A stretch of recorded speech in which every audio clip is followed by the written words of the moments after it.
ಅಬ್ಬಬ್ಬಾ, ದರ್ಶನ್ ಅವರ ಮೇಲೆ ಹಾಕಿರುವ ಐಪಿಸಿ ಸೆಕ್ಷನ್ ಕೇಸುಗಳು ಇವೆ ನೋಡಿ. Case number 1. ಐಪಿಸಿ ಸೆಕ್ಷನ್ 302 ಭಾರತೀಯ ದಂಡ ಸಂಹಿತೆಯ ಒಂದು ವಿಭಾಗವಾಗಿದ್ದು ಇದು ಕೊಲೆಗೆ ಸಂಬಂಧಿಸಿದೆ. ಈ ಸೆಕ್ಷನ್ ಪ್ರಕಾರ ಕೊಲೆ ಮಾಡಿದ ವ್ಯಕ್ತಿಗೆ ಮರಣದಂಡನೆ ಅಥವಾ ಜೀವಾವಧಿ ಶಿಕ್ಷೆಯನ್ನು ವಿಧಿಸಲಾಗುತ್ತದೆ ಮತ್ತು ಜೊತೆಗೆ ದಂಡವನ್ನು ವಿಧಿಸಬಹುದಾಗಿದೆ.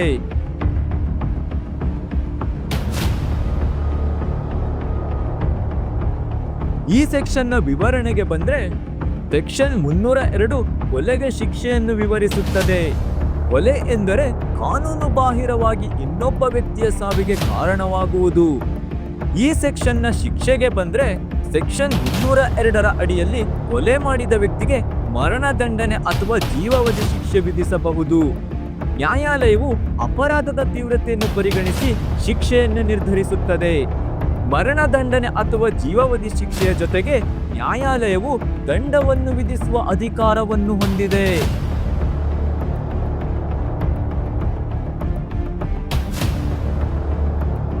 ಈ ಸೆಕ್ಷನ್ನ ಇನ್ನಷ್ಟು ಮಾಹಿತಿಗೆ ಬಂದ್ರೆ, ಸೆಕ್ಷನ್ 302ರ ಅಡಿಯಲ್ಲಿ ಅಪರಾಧವು ಗಂಭೀರ ಸ್ವರೂಪವಾಗಿದ್ದು ಜಾಮೀನುರಹಿತ ಅಪರಾಧವಾಗಿದೆ ಮತ್ತು ವಿಚಾರಣೆಯನ್ನು ಸೆಷನ್ಸ್ ನ್ಯಾಯಾಲಯದಲ್ಲಿ ನಡೆಸಲಾಗುತ್ತದೆ. ಕೊಲೆಗೆ ಕಾರಣವಾದ ಸಂದರ್ಭಗಳು ಮತ್ತು ಅಪರಾಧಿಯ ಹಿಂದಿನ ನಡವಳಿಕೆಗಳನ್ನು ಪರಿಗಣಿಸಿ ನ್ಯಾಯಾಲಯವು ಶಿಕ್ಷೆಯನ್ನು ವಿಧಿಸುತ್ತದೆ ಎನ್ನುತ್ತಾರೆ ಕಾನೂನು ತಜ್ಞರು. ಕೊಲೆಗೆ ಸಂಬಂಧಿಸಿದ ಇತರ ಸೆಕ್ಷನ್ಗಳಾದ ಸೆಕ್ಷನ್ 300 ಮತ್ತು 304ಗಳನ್ನು ಪರಿಶೀಲಿಸುವುದು ಉಪಯುಕ್ತವಾಗಿದೆ ಎಂದು ಕೆಲವು ಕಾನೂನು ತಾಣಗಳು ಹೇಳುತ್ತವೆ.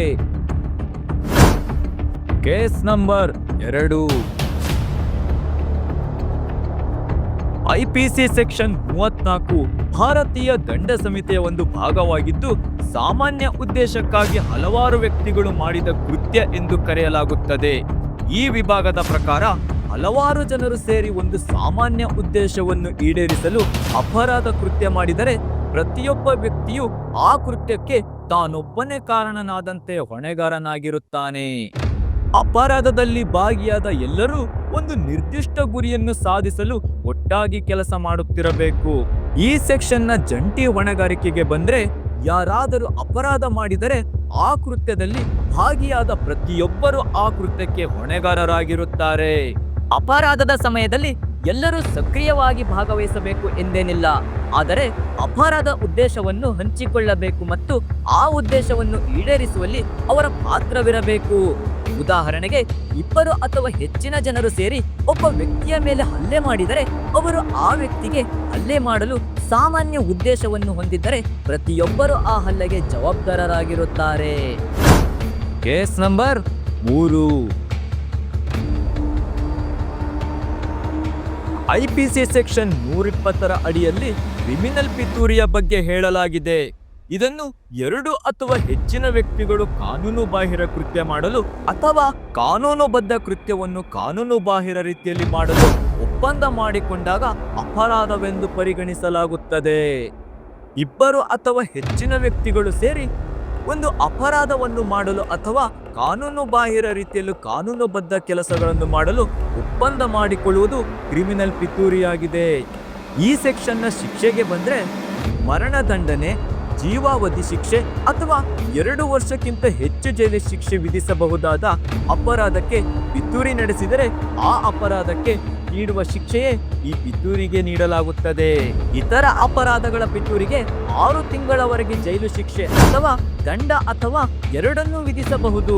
ಪಿತೂರಿ ಅಪರಾಧವೆಂದು ಸಾಬೀತುಪಡಿಸಲು ಕೃತ್ಯ ನಡೆದಿದೆಯೇ ಎಂದು ನೋಡಬೇಕಾಗಿಲ್ಲ, ಒಪ್ಪಂದ ಮಾತ್ರ ಸಾಕು ಎಂದು ಕಾನೂನು ತಜ್ಞರು ಹೇಳುತ್ತಾರೆ. ಪಿತೂರಿಯ ಸದಸ್ಯರಿಗೆ ಎಲ್ಲರೂ ಏನು ಮಾಡುತ್ತಿದ್ದಾರೆಂದು ತಿಳಿದಿರಬೇಕಾಗಿಲ್ಲ, ಆದರೆ ಎಲ್ಲರಿಗೂ ಒಪ್ಪಂದದ ಬಗ್ಗೆ ತಿಳಿದಿರಬೇಕು.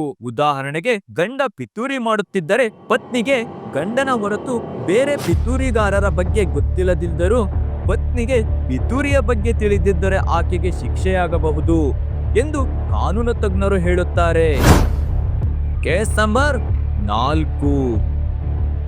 IPC ಸೆಕ್ಷನ್ 355 ಪ್ರಕಾರ ಒಬ್ಬ ವ್ಯಕ್ತಿಯು ಇನ್ನೊಬ್ಬ ವ್ಯಕ್ತಿಯನ್ನು ಅವಮಾನಿಸುವ ಉದ್ದೇಶದಿಂದ ಆಕ್ರಮಣ ಅಥವಾ ಕ್ರಿಮಿನಲ್ ಬಲವನ್ನು ಬಳಸಿದರೆ ಆತನಿಗೆ 2 ವರ್ಷಗಳವರೆಗೆ ಜೈಲು ಶಿಕ್ಷೆ ಅಥವಾ ದಂಡ ಅಥವಾ ಎರಡನ್ನೂ ವಿಧಿಸಬಹುದು. ಆದರೆ ಗಂಭೀರ ಮತ್ತು ಹಠಾತ್ ಪ್ರಚೋದನೆಯ ಪ್ರಕರಣಗಳನ್ನು ಹೊರತುಪಡಿಸಿ. IPC ಸೆಕ್ಷನ್ 355 ಭಾರತೀಯ ದಂಡ ಸಮಿತಿಯ ಸೆಕ್ಷನ್ ಆಗಿದೆ. ಇದು ವ್ಯಕ್ತಿಯೊಬ್ಬನನ್ನು ಅವಮಾನಿಸುವ ಉದ್ದೇಶದಿಂದ ಆತನ ಮೇಲೆ ಬಲ ಪ್ರಯೋಗ ಅಥವಾ ಹಲ್ಲೆ ನಡೆಸುವುದನ್ನು ಅಪರಾಧವೆಂದು ಪರಿಗಣಿಸುತ್ತದೆ. ಈ ಸೆಕ್ಷನ್ ಅಡಿಯಲ್ಲಿ ಯಾರಾದರೂ ಇನ್ನೊಬ್ಬ ವ್ಯಕ್ತಿಯನ್ನು ಅವಮಾನಿಸುವ ಉದ್ದೇಶದಿಂದ ಆತನ ಮೇಲೆ ಹಲ್ಲೆ ಮಾಡಿದರೆ ಅಥವಾ ಕ್ರಿಮಿನಲ್ ಬಲ ಉಪಯೋಗಿಸಿದರೆ ಆತನಿಗೆ 2 ವರ್ಷಗಳವರೆಗೆ ಜೈಲು ಶಿಕ್ಷೆ ವಿಧಿಸಬಹುದು. ಇದಕ್ಕೆ ಗಂಭೀರ ಮತ್ತು ಹಠಾತ್ ಪ್ರಚೋದನೆ ಕಾರಣವಾಗಿರಬಾರದು. ಉದಾಹರಣೆಗೆ, ಒಬ್ಬ ವ್ಯಕ್ತಿ ಇನ್ನೊಬ್ಬ ವ್ಯಕ್ತಿಯನ್ನು ಸಾರ್ವಜನಿಕವಾಗಿ ಅವಮಾನಿಸುವ ಉದ್ದೇಶದಿಂದ ಆತನಿಗೆ ಹೊಡೆದರೆ ಅಥವಾ ಆತನಿಗೆ ಹಾನಿ ಉಂಟು ಮಾಡಲು ಕ್ರಿಮಿನಲ್ ಬಲವನ್ನು ಬಳಸಿದರೆ ಆತನ ಮೇಲೆ ಸೆಕ್ಷನ್ 355 ಅಡಿಯಲ್ಲಿ ಪ್ರಕರಣ ದಾಖಲಿಸಬಹುದು ಎಂದು ಕಾನೂನು ತಜ್ಞರು ಹೇಳುತ್ತಾರೆ.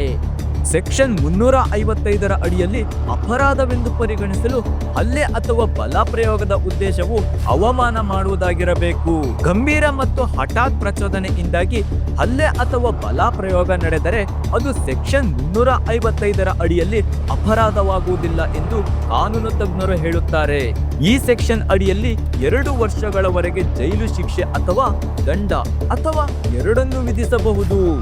Case number 5.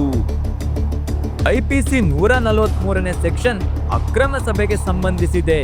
ಯಾರಾದರೂ ಅಕ್ರಮ ಸಭೆಯ ಸದಸ್ಯರಾಗಿದ್ದರೆ ಅವರಿಗೆ 6 ತಿಂಗಳವರೆಗೆ ಜೈಲು ಶಿಕ್ಷೆ ಅಥವಾ ದಂಡ ಅಥವಾ ಎರಡನ್ನೂ ವಿಧಿಸಬಹುದು.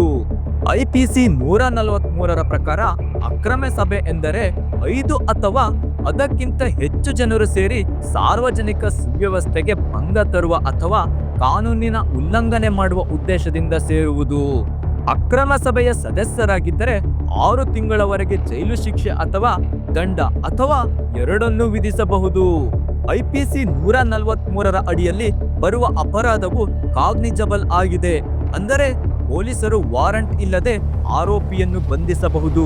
ಈ ಅಪರಾಧವು ಜಾಮೀನಿಗೆ ಅರ್ಹವಾಗಿದೆ. ಅಂದರೆ ನ್ಯಾಯಾಲಯ ಅಥವಾ ಪೊಲೀಸರು ಆರೋಪಿಗೆ ಜಾಮೀನು ನೀಡಬಹುದು. ಇದು ಸಂಯೋಜಿತವಲ್ಲದ ಅಪರಾಧವಾಗಿದೆ. ಅಂದರೆ ದೂರುದಾರರು ಆರೋಪಿಯನ್ನು ಕ್ಷಮಿಸಬಹುದು ಎಂದು ಕೆಲವು ವರದಿಗಳು ಹೇಳುತ್ತವೆ. Case number 6. IPC 147 ಸೆಕ್ಷನ್ ಅನ್ನು ಕನ್ನಡದಲ್ಲಿ ಗಲಭೆಗೆ ಶಿಕ್ಷೆ ಎಂದು ಕರೆಯಲಾಗುತ್ತದೆ. ಇದರ ಪ್ರಕಾರ ಗಲಭೆಯಲ್ಲಿ ಭಾಗಿಯಾದ ವ್ಯಕ್ತಿಗೆ 2 ವರ್ಷಗಳವರೆಗೆ ಜೈಲು ಶಿಕ್ಷೆ ಅಥವಾ ದಂಡ ಅಥವಾ ಎರಡನ್ನೂ ವಿಧಿಸಬಹುದು. IPC 147 ಸೆಕ್ಷನ್ ಭಾರತೀಯ ದಂಡ ಸಂಹಿತೆಯ ಒಂದು ಭಾಗವಾಗಿದೆ ಮತ್ತು ಗಲಭೆಯ ಅಪರಾಧಕ್ಕೆ ಶಿಕ್ಷೆಯನ್ನು ವಿವರಿಸುತ್ತದೆ. ಸೆಕ್ಷನ್ 146ರ ಅಡಿಯಲ್ಲಿ ಗಲಭೆಯನ್ನು ವ್ಯಾಖ್ಯಾನಿಸಲಾಗಿದೆ ಮತ್ತು ಸೆಕ್ಷನ್ 147 ಅದಕ್ಕೆ ಶಿಕ್ಷೆಯನ್ನು ವಿಧಿಸುತ್ತದೆ. ಈ ಗಲಭೆಯಲ್ಲಿ ತಪ್ಪಿತಸ್ಥರೆಂದು ಸಾಬೀತಾದ ವ್ಯಕ್ತಿಗೆ 2 ವರ್ಷಗಳವರೆಗೆ ಜೈಲು ಶಿಕ್ಷೆ ಅಥವಾ ದಂಡ ಅಥವಾ ಎರಡನ್ನೂ ವಿಧಿಸಬಹುದು. Case number 7. ಭಾರತೀಯ ದಂಡ ಸಂಹಿತೆಯ ಸೆಕ್ಷನ್ 148ರ ಪ್ರಕಾರ ಮಾರಕ ಆಯುಧಗಳಿಂದ ಸಶಸ್ತ್ರರಾಗಿ ಗಲಭೆ ಮಾಡುವುದು ಅಪರಾಧವಾಗಿದೆ. ಈ ಅಪರಾಧಕ್ಕೆ ಗರಿಷ್ಠ 3 ವರ್ಷಗಳವರೆಗೆ ಜೈಲು ಶಿಕ್ಷೆ ಅಥವಾ ದಂಡ ಅಥವಾ ಎರಡನ್ನೂ ವಿಧಿಸಬಹುದು. ಈ ಸೆಕ್ಷನ್ ಅಡಿಯಲ್ಲಿ ಮಾರಕ ಆಯುಧಗಳನ್ನು ಬಳಸಿಕೊಂಡು ಗಲಭೆಯಲ್ಲಿ ಭಾಗವಹಿಸುವುದನ್ನು ಅಪರಾಧವೆಂದು ಪರಿಗಣಿಸಲಾಗುತ್ತದೆ. ಗಲಭೆಯಲ್ಲಿ ಮಾರಕ ಆಯುಧಗಳನ್ನು ಬಳಸಿದ ತಪ್ಪಿತಸ್ಥರಿಗೆ 3 ವರ್ಷಗಳವರೆಗೆ ಜೈಲು ಶಿಕ್ಷೆ ಅಥವಾ ದಂಡ ಅಥವಾ ಎರಡನ್ನೂ ವಿಧಿಸಬಹುದು ಮತ್ತು ಅಪರಾಧವು ಜಾಮೀನು ರಹಿತ ಮತ್ತು ವಿಚಾರಣೆಗೆ ಯೋಗ್ಯವಾಗಿದೆ. ಈ ಅಪರಾಧವು ಕಾಗ್ನಿಜಬಲ್ ಅಂದ್ರೆ ಜಾಮೀನು ರಹಿತ ಮತ್ತು ವಿಚಾರಣೆಗೆ ಅರ್ಹವಾಗಿದೆ. ಇದು ಗಲಭೆ ಮತ್ತು ಮಾರಕ ಆಯುಧಗಳ ಬಳಕೆಗೆ ಸಂಬಂಧಿಸಿದ ಕಾನೂನು ಮತ್ತು ದಂಡಗಳ ಬಗ್ಗೆ ಮಾಹಿತಿ ನೀಡುತ್ತದೆ. Case number 8. IPCಯ ಸೆಕ್ಷನ್ 149 ಕಾನೂನು ಬಾಹಿರ ಸಭೆಯ ಪ್ರತಿಯೊಬ್ಬ ಸದಸ್ಯರು ಸಾಮಾನ್ಯ ಉದ್ದೇಶದ ವಿಚಾರಣೆಯಲ್ಲಿ ಅಪರಾಧಕ್ಕೆ ತಪ್ಪಿತಸ್ಥರು ಎಂದು ಹೇಳುತ್ತದೆ. ಅಂದರೆ ಒಂದು ಕಾನೂನು ಬಾಹಿರ ಸಭೆಯಲ್ಲಿ ಭಾಗವಹಿಸುವ ಪ್ರತಿಯೊಬ್ಬ ವ್ಯಕ್ತಿಯು ಆ ಸಭೆಯ ಸಾಮಾನ್ಯ ಉದ್ದೇಶವನ್ನು ಸಾಧಿಸುವ ಸಲುವಾಗಿ ಮಾಡಿದ ಯಾವುದೇ ಅಪರಾಧಕ್ಕೆ ಜವಾಬ್ದಾರನಾಗಿರುತ್ತಾನೆ. ಆ ಅಪರಾಧವನ್ನು ನೇರವಾಗಿ ಮಾಡದಿದ್ದರೂ ಸಹ IPC ಸೆಕ್ಷನ್ 141 ಅಡಿಯಲ್ಲಿ 5 ಅಥವಾ ಅದಕ್ಕಿಂತ ಹೆಚ್ಚು ಜನರು ಸೇರಿ ಸಾರ್ವಜನಿಕ ಸುವ್ಯವಸ್ಥೆಗೆ ಭಂಗ ತರುವ ಅಥವಾ ಕಾನೂನು ಬಾಹಿರ ಕೃತ್ಯ ಮಾಡುವ ಸಂಚು ಹೂಡಿದರೆ ಅದು ಕಾನೂನು ಬಾಹಿರ ಸಭೆಯಾಗುತ್ತದೆ. ಸಭೆಯ ಎಲ್ಲಾ ಸದಸ್ಯರು ಹಂಚಿಕೊಳ್ಳುವ ಒಂದು ಸಾಮಾನ್ಯ ಗುರಿ ಅಥವಾ ಉದ್ದೇಶವನ್ನು ಇದು ಸೂಚಿಸುತ್ತದೆ. ಸಭೆಯ ಸದಸ್ಯರು ಸಾಮಾನ್ಯ ಉದ್ದೇಶವನ್ನು ತಿಳಿದಿದ್ದರೆ ಮತ್ತು ಆ ಉದ್ದೇಶವನ್ನು ಸಾಧಿಸಲು ಅಪರಾಧ ಮಾಡಬಹುದೆಂದು ತಿಳಿದಿದ್ದರೆ ಆ ಅಪರಾಧಕ್ಕೆ ಎಲ್ಲರೂ ಜವಾಬ್ದಾರರಾಗಿರುತ್ತಾರೆ. ಉದಾಹರಣೆಗೆ 5 ಜನರು ಸೇರಿ ಒಬ್ಬ ವ್ಯಕ್ತಿಯ ಮೇಲೆ ಹಲ್ಲೆ ಮಾಡಲು ಸಂಚು ಹೂಡಿದರೆ ಮತ್ತು ಆ ಸಂಚಿನ ಭಾಗವಾಗಿ ಒಬ್ಬ ವ್ಯಕ್ತಿ ಹಲ್ಲೆ ಮಾಡಿದರೆ ಉಳಿದವರು ಆ ಹಲ್ಲೆಗೆ ಜವಾಬ್ದಾರರಾಗಿರುತ್ತಾರೆ, ಏಕೆಂದರೆ ಅವರು ಹಲ್ಲೆಯ ಸಾಮಾನ್ಯ ಉದ್ದೇಶವನ್ನು ಹಂಚಿಕೊಂಡಿದ್ದರು. ಸಂಕ್ಷಿಪ್ತವಾಗಿ ಸೆಕ್ಷನ್ 149 ಅಡಿಯಲ್ಲಿ ಕಾನೂನು ಬಾಹಿರ ಸಭೆಯಲ್ಲಿ ಭಾಗವಹಿಸುವ ಪ್ರತಿಯೊಬ್ಬ ವ್ಯಕ್ತಿಯು ಆ ಸಭೆಯ ಸಾಮಾನ್ಯ ಉದ್ದೇಶವನ್ನು ಸಾಧಿಸುವ ಸಲುವಾಗಿ ಮಾಡಿದ ಯಾವುದೇ ಅಪರಾಧಕ್ಕೆ ಜವಾಬ್ದಾರರಾಗಿರುತ್ತಾರೆ. Case number 9. ಭಾರತೀಯ ದಂಡ ಸಂಹಿತೆಯ ಸೆಕ್ಷನ್ 201 ಪ್ರಕಾರ ಅಪರಾಧ ಸಾಕ್ಷ್ಯಗಳನ್ನು ನಾಶಪಡಿಸುವುದು ಅಥವಾ ಮರೆಮಾಚುವುದು ಅಥವಾ ಅಪರಾಧದ ಬಗ್ಗೆ ಸುಳ್ಳು ಮಾಹಿತಿ ನೀಡುವುದು ಶಿಕ್ಷಾರ್ಹ ಅಪರಾಧವಾಗಿದೆ. ಈ ಕಾಯ್ದೆಯಡಿ ಅಪರಾಧಿಗೆ ಗರಿಷ್ಠ 7 ವರ್ಷಗಳವರೆಗೆ ಜೈಲು ಶಿಕ್ಷೆ ವಿಧಿಸಬಹುದಾಗಿದೆ ಮತ್ತು ದಂಡವನ್ನು ವಿಧಿಸಬಹುದು. ಸೆಕ್ಷನ್ 201 ಮುಖ್ಯ ಉದ್ದೇಶವೆಂದರೆ ಅಪರಾಧದ ಸಾಕ್ಷ್ಯಗಳನ್ನು ನಾಶಪಡಿಸುವುದನ್ನು ಅಥವಾ ಮರೆಮಾಚುವುದನ್ನು ತಡೆಯುವುದು. ಅಪರಾಧದ ಸಾಕ್ಷ್ಯಗಳನ್ನು ನಾಶಪಡಿಸುವುದರಿಂದ ಅಪರಾಧಿಯನ್ನು ಶಿಕ್ಷೆಯಿಂದ ಪಾರು ಮಾಡಬಹುದು ಅಥವಾ ತನಿಖೆಗೆ ಅಡ್ಡಿಯಾಗಬಹುದು. ಆದ್ದರಿಂದ ಅಂತಹ ಕೃತ್ಯಗಳನ್ನು ಅಪರಾಧವೆಂದು ಪರಿಗಣಿಸಲಾಗುತ್ತದೆ ಮತ್ತು ಶಿಕ್ಷೆಗೆ ಗುರಿಪಡಿಸಲಾಗುತ್ತದೆ. ಅಪರಾಧವು ಗಂಭೀರವಾಗಿದ್ದರೆ ಸೆಕ್ಷನ್ 201 ಅಡಿಯಲ್ಲಿ ಗರಿಷ್ಠ 7 ವರ್ಷಗಳ ಜೈಲು ಶಿಕ್ಷೆ ಮತ್ತು ದಂಡ ವಿಧಿಸಬಹುದು ಎಂದು ಕಾನೂನು ತಜ್ಞರು ಹೇಳುತ್ತಾರೆ. ಅಪರಾಧದ ಗಂಭೀರತೆಯನ್ನು ಅವಲಂಬಿಸಿ ಜೈಲು ಶಿಕ್ಷೆ ಮತ್ತು ದಂಡ ಎರಡನ್ನೂ ವಿಧಿಸಬಹುದು ಅಥವಾ ಇವುಗಳಲ್ಲಿ ಯಾವುದಾದರೂ ಒಂದನ್ನು ವಿಧಿಸಬಹುದು. ಅಪರಾಧದ ಪುರಾವೆಗಳನ್ನು ಮರೆಮಾಚುವುದು ಅಥವಾ ನಾಶಪಡಿಸುವುದು ನ್ಯಾಯದ ಹಾದಿಗೆ ಅಡ್ಡಿಯಾಗುವುದರಿಂದ ಇಂತಹ ಅಪರಾಧಗಳನ್ನು ತಡೆಯಲು ಈ ಸೆಕ್ಷನ್ ಅನ್ನು ರೂಪಿಸಲಾಗಿದೆ ಎಂದು ಕಾನೂನು ತಜ್ಞರು ವಿವರಿಸುತ್ತಾರೆ. ಈ ಸೆಕ್ಷನ್ ಕೆಲವು ಸಂದರ್ಭಗಳಲ್ಲಿ ಜಾಮೀನಿಗೆ ಅರ್ಹವಾಗಬಹುದು, ಆದರೆ ಇದು ಅಪರಾಧದ ಸ್ವರೂಪ ಮತ್ತು ಸಾಕ್ಷ್ಯಗಳ ನಷ್ಟದ ಮೇಲೆ ಅವಲಂಬಿತವಾಗಿರುತ್ತದೆ ಎಂದು ಕಾನೂನು ತಜ್ಞರು ತಿಳಿಸುತ್ತಾರೆ. ಈ ಸೆಕ್ಷನ್ ಅನ್ನು ಭಾರತೀಯ ದಂಡ ಸಂಹಿತೆಯ ಇತರ ಸೆಕ್ಷನ್ಗಳೊಂದಿಗೆ ಓದಬೇಕು, ವಿಶೇಷವಾಗಿ ಅಪರಾಧಿಗಳಿಗೆ ಸಂಬಂಧಿಸಿದ ಸಾಕ್ಷ್ಯಗಳ ಕಣ್ಮರೆಗೆ ಸಂಬಂಧಿಸಿದಂತೆ ಎಂದು ಕಾನೂನು ತಜ್ಞರು ವಿವರಿಸುತ್ತಾರೆ.